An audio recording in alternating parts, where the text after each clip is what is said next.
Hello and welcome back to Learn It from the Layman. I am Carl Christensen, joined tonight by Johnny, Dr. Johnny, Matt, and Tim. I don't know Cox. You spoke that way too unconfidently. Yeah, I say I don't know with confidence. We're yes, all making great strides. That's right. Okay, tonight is going to be a random fact episode. We've had a lot of specific and very niche episodes recently. Our most recent one, if you haven't listened to our one with Brent Christensen, who was the chargé d'affaires. Is that how you say that, Tim? Tim doesn't know either. Of Charge d'affaires. Charge d'affaires. Oui. Yes, Tim, you're back. Yeah, just plug your nose and you got it. What? Okay. That's how you say charge d'affaires of ICAO, which is the International Civilian Aviation Organization. So that was really interesting. Tonight we're just going to be talking about some interesting things we've learned recently. And no better way to start that than with me sharing with you the facts about the naked mole rat. The naked mole rat is one of the more interesting mammals for a couple reasons, besides the fact that somehow got the name naked mole rat. Naked rat makes sense, and I guess naked mole makes sense, but a combination of naked mole rat, I guess if you see the picture, naked mole maybe, right? But naked mole rats are super unique among rat species because they live a long time. The average lifespan for naked mole rat, well, they can live up to 41 years, where most rats live a tenth of that. And so the research that's been done into naked mole rats has found out that they are very resistant to lots of different types of cancer. They don't have the same, they just don't get disease in the same way that most of their closest mammalian species do. And so they've been doing research into longevity related to naked mole rats and been trying to take the genes from a naked mole rat and splice them into mice genes to see if we can lengthen lifespan based on the genetics of a naked mole rat. And a paper published recently succeeded in doing that and took naked mole rat genes and extended lifespan in rats, in mice by a significant amount. And so they're hoping that this has some implication on future ability to do something similar with humans. Obviously, that's ways out because we're not going to splice naked mole rat genes into humans, right? At least, Johnny, that's not what you're doing yet, right? It comes in all the vaccines now. That's right. Hey, point of order. To our more gullible listeners, no, it doesn't. Right. Quick, spread that around. That's a good fact. Hey, and just a point of order here. If a naked mole rat has genes, then it wasn't a naked mole rat to begin with. Oh, my. That's true. That's what you deserve for this podcast, Carl. So I think that a lot of us are thinking right now, why would we want mice to live longer? Super mice. This is, the shredder. No, that's a rat. Dang it. Oh, mice. I don't know if we would need that on Earth. Better mice than cockroaches. That's what I say. Yeah. Hey, I will say this on the topic of disease resistance, and so naked mole rats, I believe, have developed that disease resistance because they live in large colonies, and you have evidence, well, examples of other large group dwelling mammals that the same thing is true. Bats, for example, are also known for carrying all sorts of diseases and having resistance, and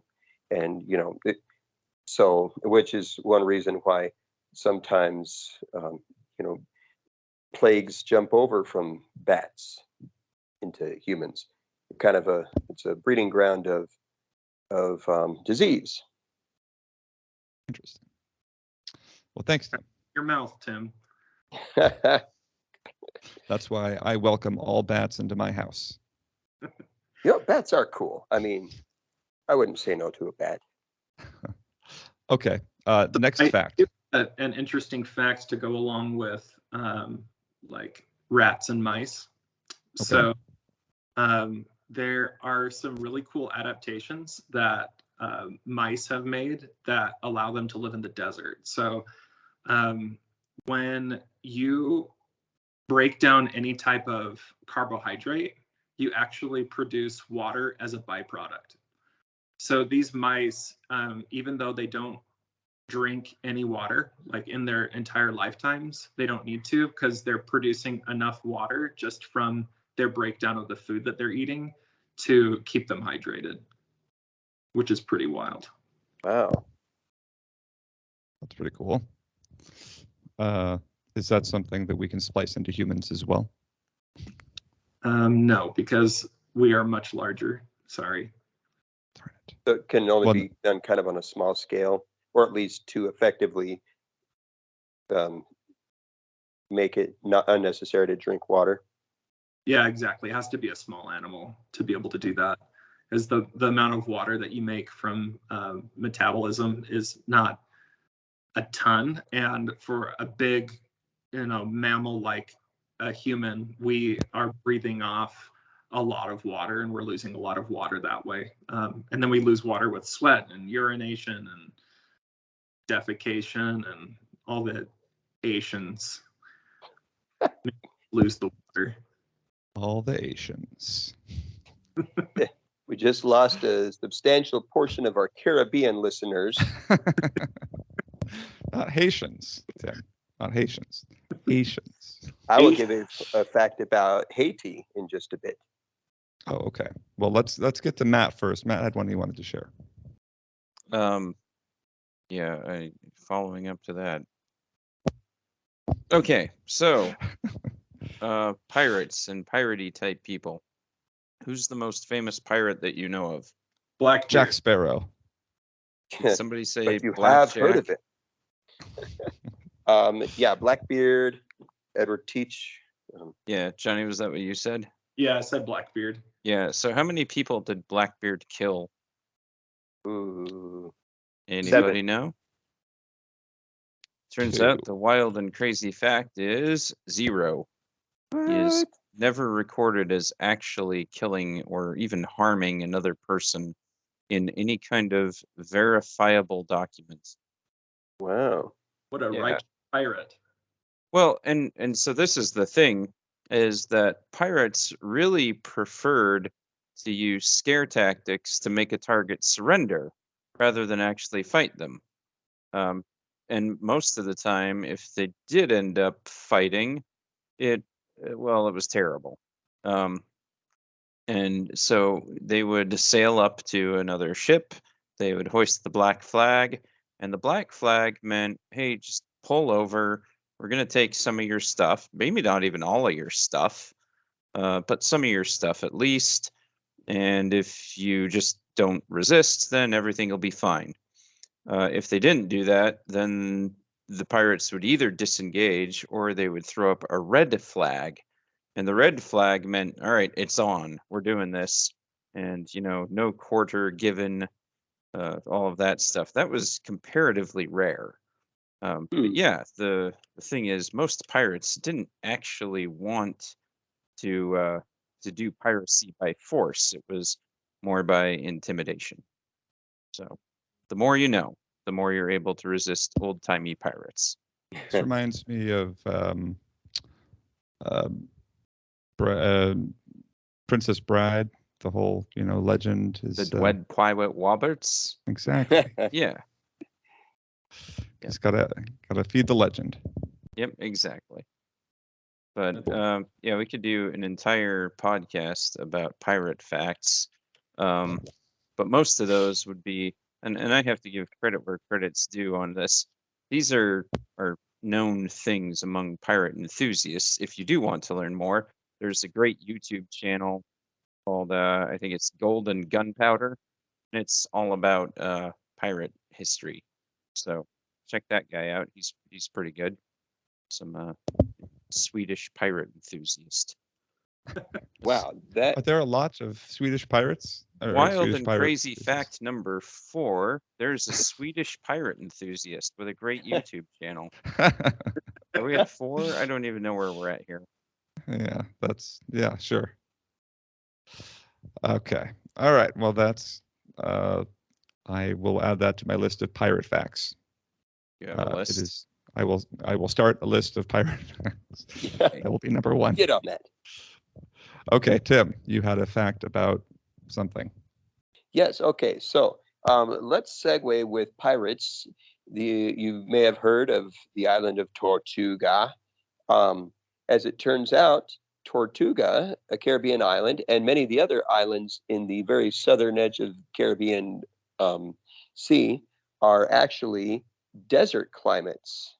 When we think of the Caribbean, we think of, tropical. How does the Beach Boys song go? In the sand, anyways, but Yeah, for go ahead. example, No, Tim, I'd Aruba. like to hear more of that. Yeah, me too. Oh, I want to take you makes- Bermuda. Okay, I was just kidding, Tim. No, nobody wants to hear Nobody wants to. Never kid I was think it starts Tim. with Aruba. Can you try again? Oh yeah, that's right. I'm gonna stop because even I have to We're going to salvage a get little pride. copyright strikes on this, and they will be the least worthwhile copyright strikes in the history of not worthwhile copyright strikes. Well, Matt, for that to happen, it has to be a recognizable reproduction of the original, and I don't think I achieved that. I will begrudgingly give you that point. But so, anyways, it's interesting. A lot of times the stereotypes that we assign to different regions and biomes are generally true. The Caribbean, as a rule, is a wet tropical climate, but there are subclimates and microclimates and variations. For example, there's something called a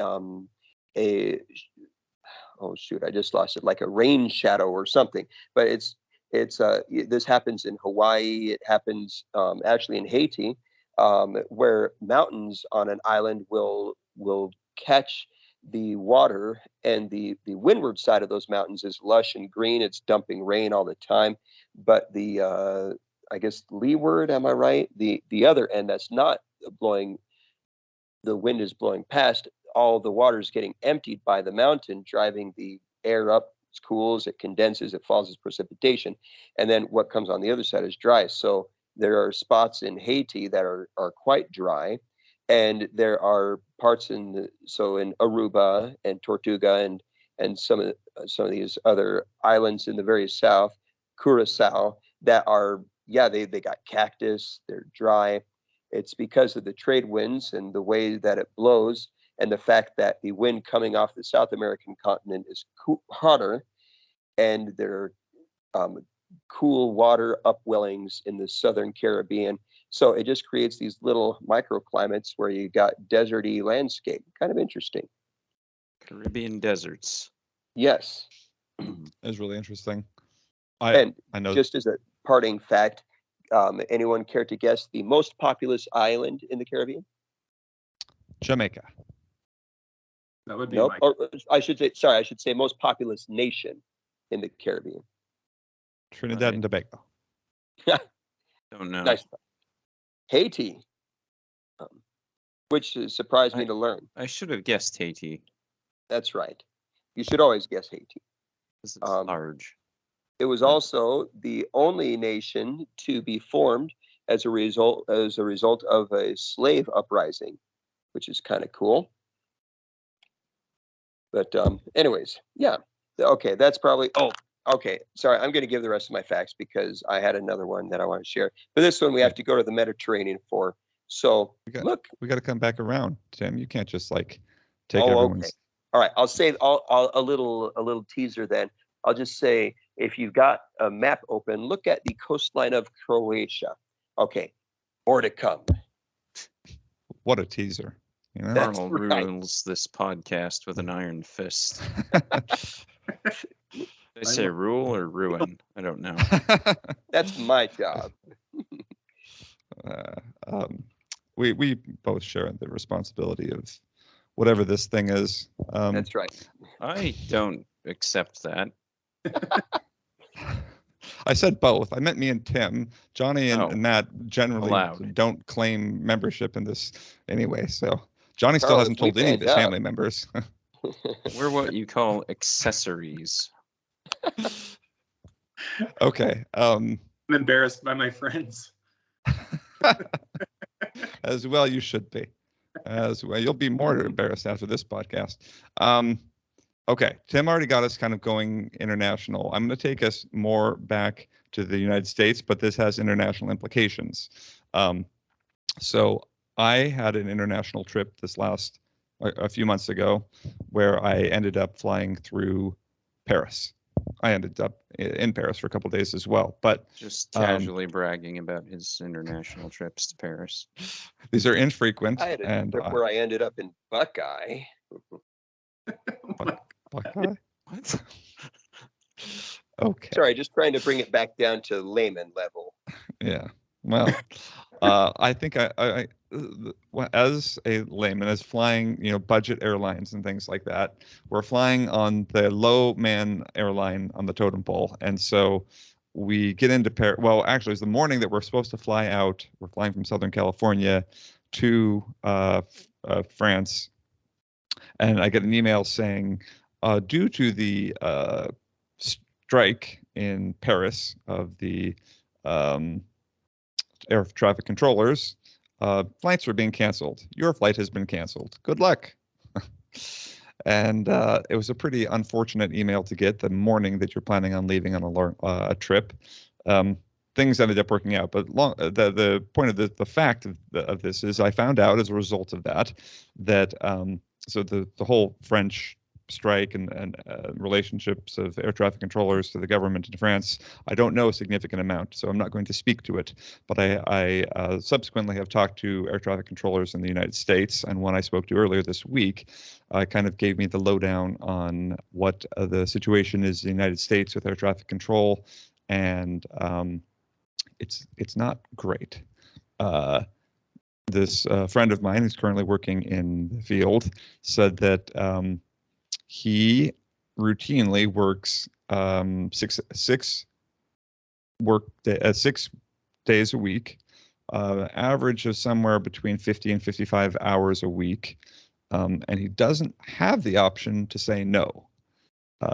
It's not like he's opting into this. This is just what you get when you're an air traffic controller in the United States. Is what I don't know that different areas of the country are maybe a little bit better, a little bit worse, but at least in Southern California, very populous areas, it's pretty wild.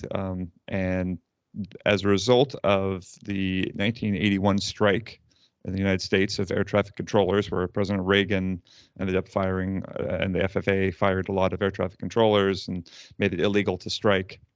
Air traffic controllers nowadays have a union kind of, but they don't have the ability to strike because nationally it's not allowed, federally not it's illegal. And so as such, the government, well, they make a good amount of money. My friend was not complaining about the amount of money that he makes. It's just the lifestyle is truly untenable because 6 days a week working for 50 to 55 hours. He said you're capped at 60, but it's wild. And this is, my friend is a dad, got a wife and kids, and it's just so hard to manage because you just 1 day a week and they tell you what day that's going to be. So I wasn't aware of the plight of our air traffic controllers in the United States. So you can thank your local air traffic controller when you take off, wave and say thank you. All right, next fact. Johnny? Wow, that was kind of sobering. Yeah, well, just trying to The part where he Hell. said 55 to 60 hours a week, and I was like, that sounds really nice.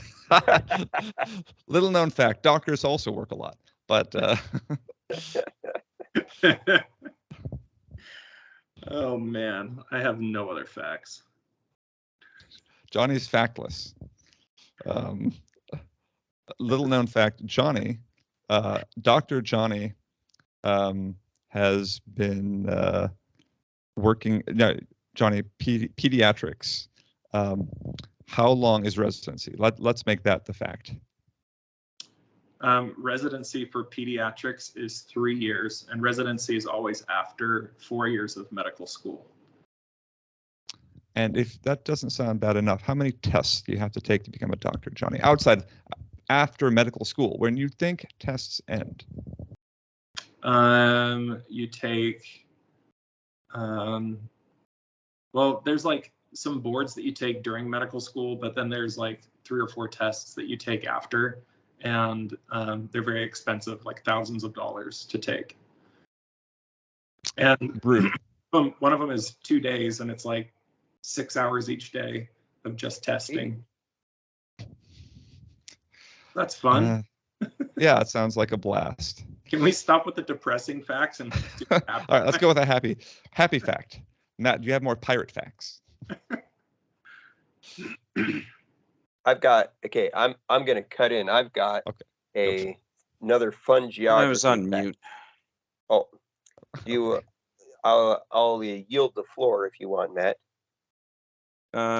Yeah, I'll take a turn. Okay, so fluid moving through a pipe, like, water or whatever, oil in your car, gasoline through a fuel line, whatever.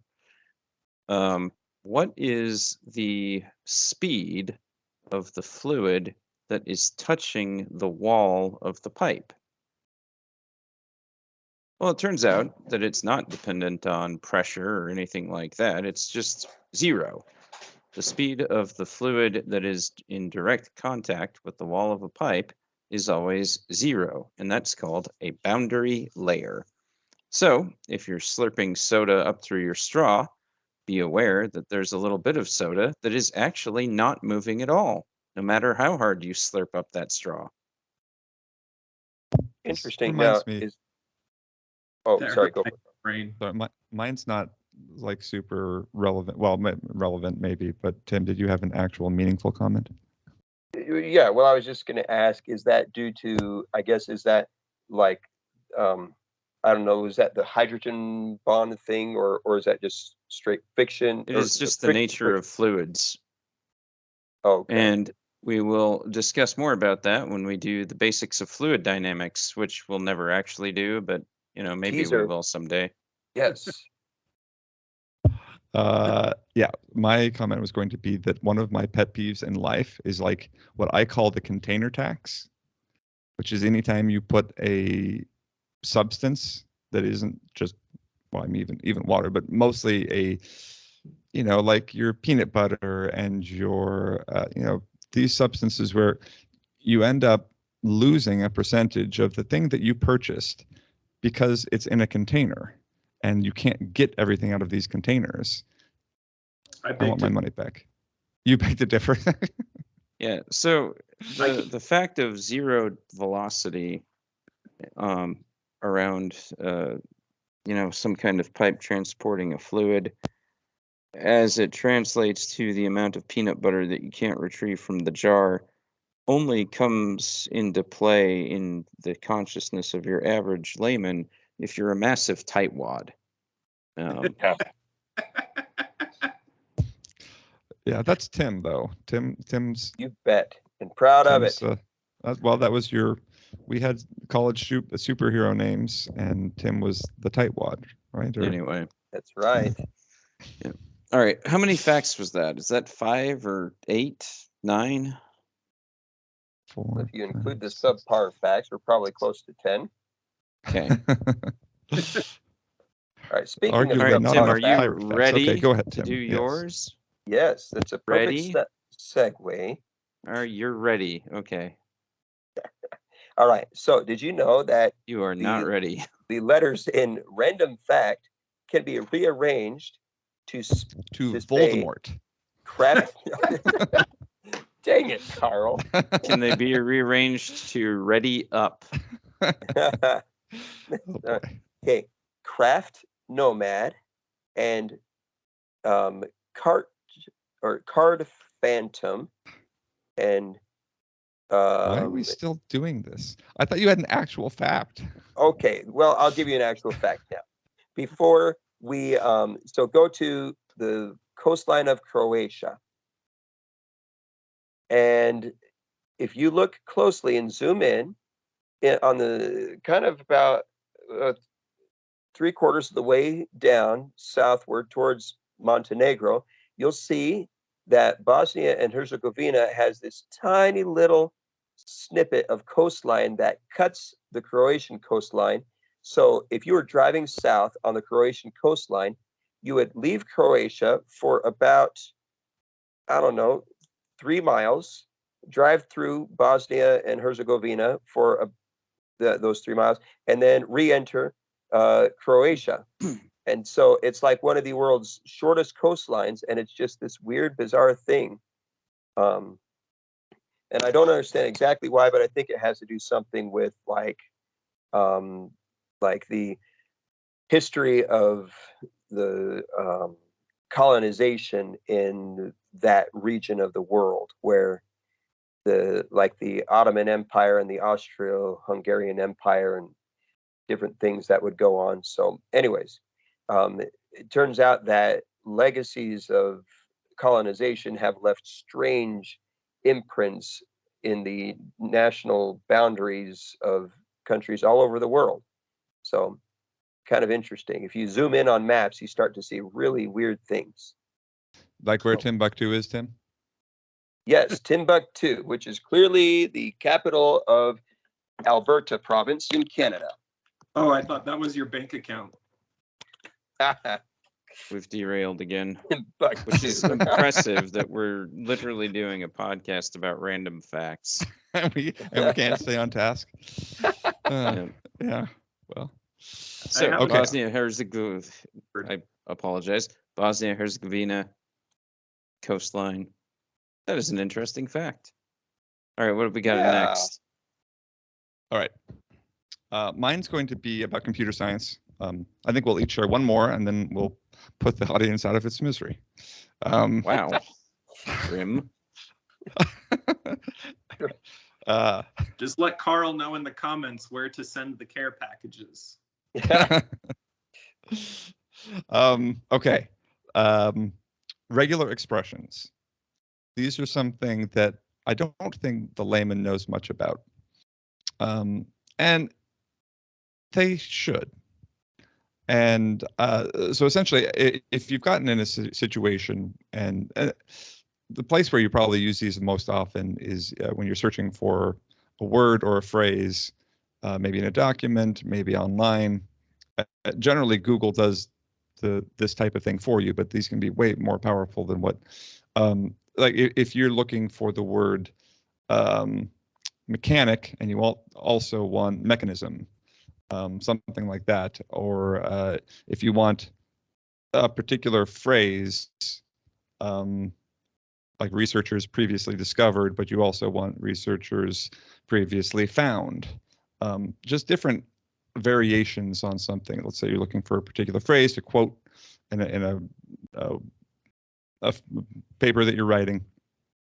There are ways to search for those things in a very specific way, built into computer syntax, and that's called a regular expression. A regular expression is a particular formalized language that allows you to essentially write which characters you want a search string to contain in the order that you want them to be in, and to leave some out optionally or add more. And there's wildcards and all other variety. It's essentially a very powerful searching mechanism inside of text. And you'll find it in pretty much any well, not browsers actually. Browsers don't generally give you that type of ability, but any document authoring tool like Microsoft Word or I'd imagine they have it in Google Documents, things like that.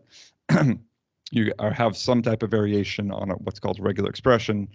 And what that is also really good for is finding and replacing. So if you're finding something and it's got different variations and you want to replace all of them with one particular term or phrase, you can do that using regular expressions. So I'm not going to take the time right now to walk you through everything that a regular expression is, but an interesting fact is that this is something that a layman can pick up. It's not super difficult. There's just a little bit of syntax, but it's mostly just a way to say, I want this word or this word or this word followed by this word followed by any number of characters followed by a period. And you can match that whole thing and say, I want to replace that all with this phrase. Can you do So that on somebody's phone pretty easily, so whenever they try to text their mom, "Hi mom," it says something absolutely crazy. regular expressions sometimes are embedded in software.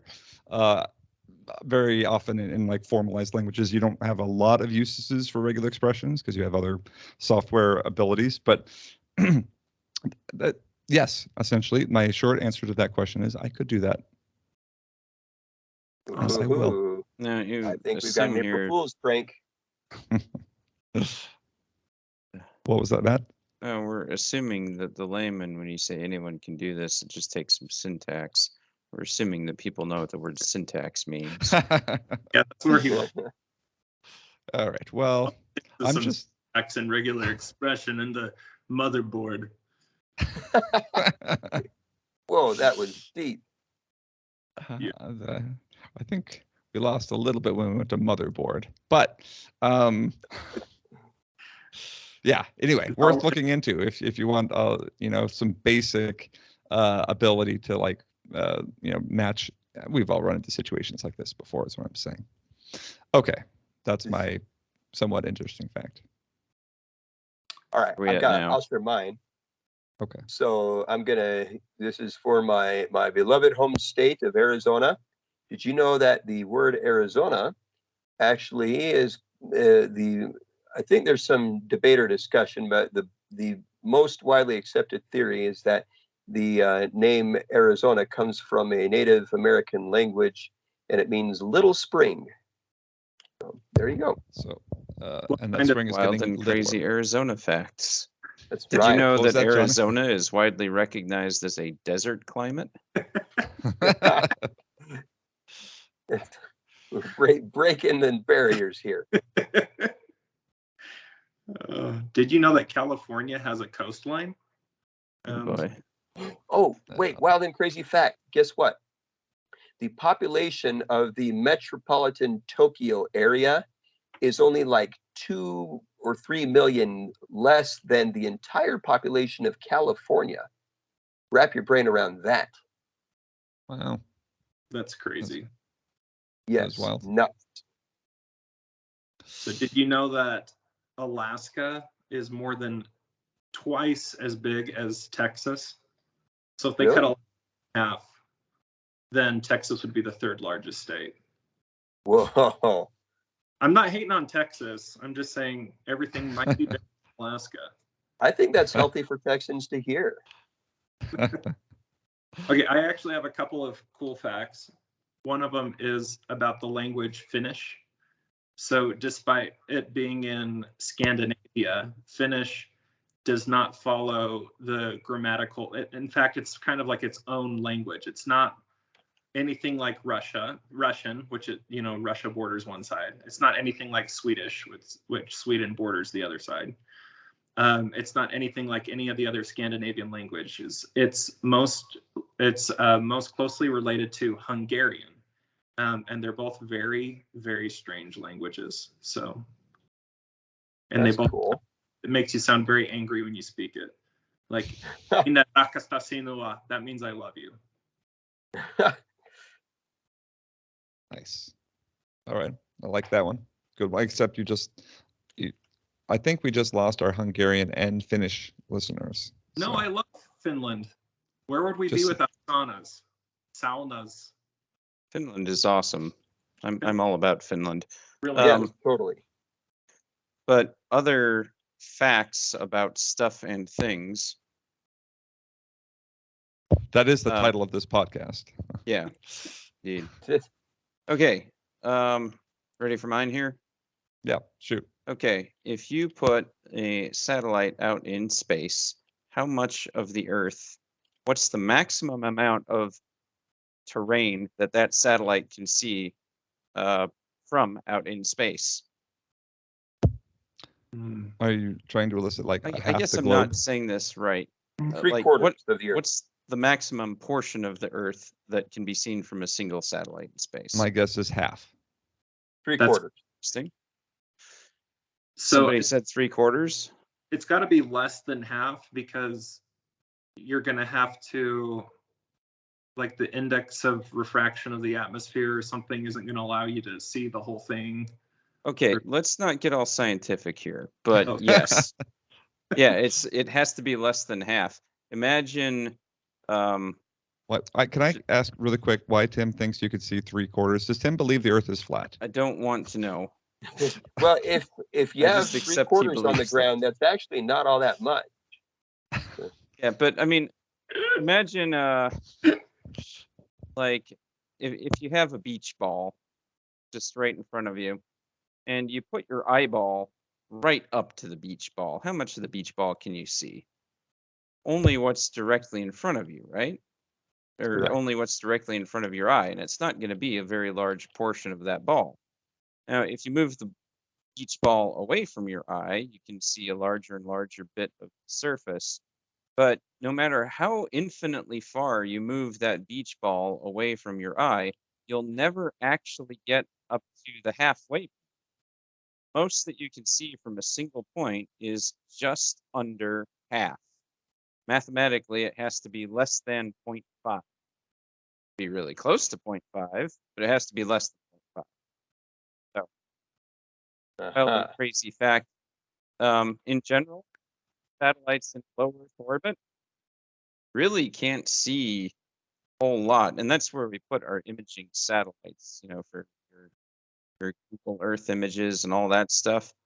They're all pretty close to the Earth, only a couple 100 miles up.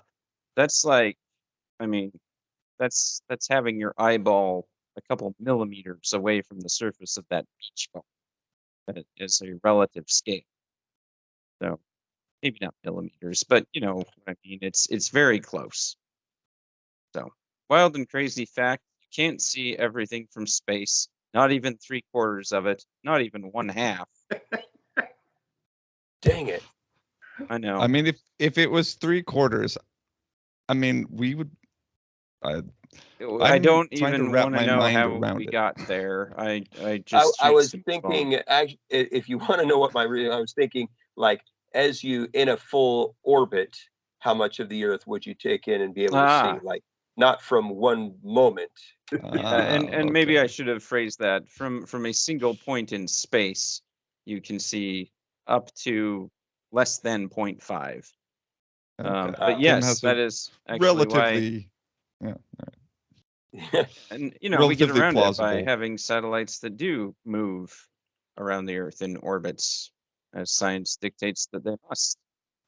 So anyway, Tim's crazy next stuff. fact, though, will be related to some conspiracy theory that Tim believes.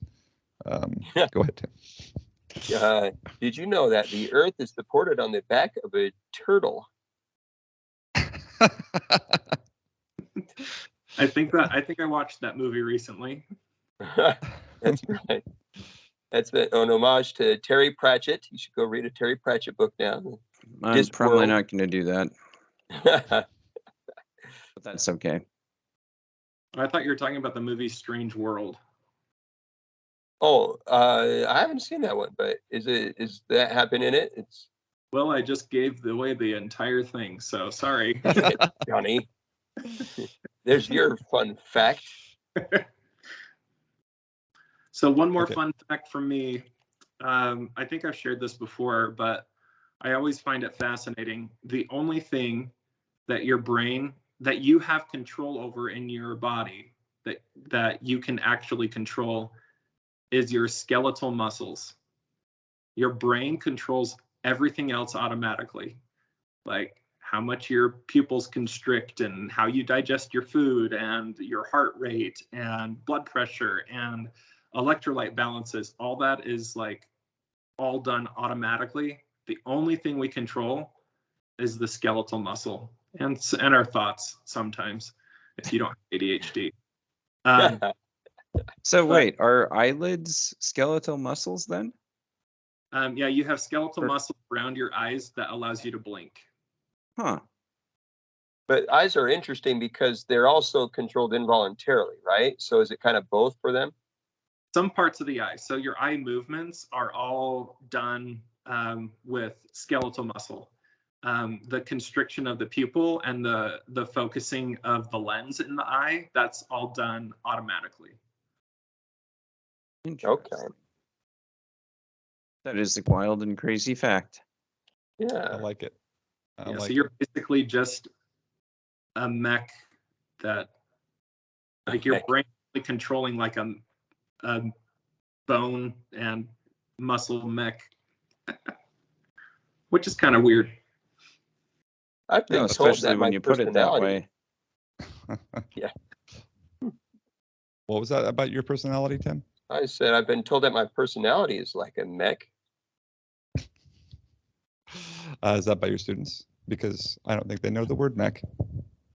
Yeah. Well, you know. Okay, I'm going to finish this off with one more interesting fact, and this is just actually podcast information. So, despite our best efforts, and maybe this podcast will finally achieve alienating all of our listeners, but we do have a fair number of listeners, and I wanted to give an update because I haven't done that in a long time.